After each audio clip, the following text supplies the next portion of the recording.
We are looking at how to pronounce these brand that you've probably been mispronouncing. We'll be looking at how to say more brand names as well.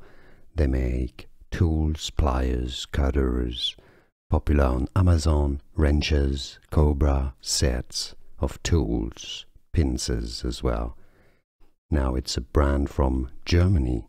Let's have a quick look at how to pronounce it correctly. Too many people say KNIPEX. Yeah, KN often in English makes just the N sound. The K is silent, but not in German. KNIPEX is how you want to say it. KNIPEX. KNIPEX. KNIPEX is how you say it. So you do pronounce the K. KNIPEX is how to say this brand name. And now you know. More videos for you here to learn more. I'll see you there. Thanks for watching.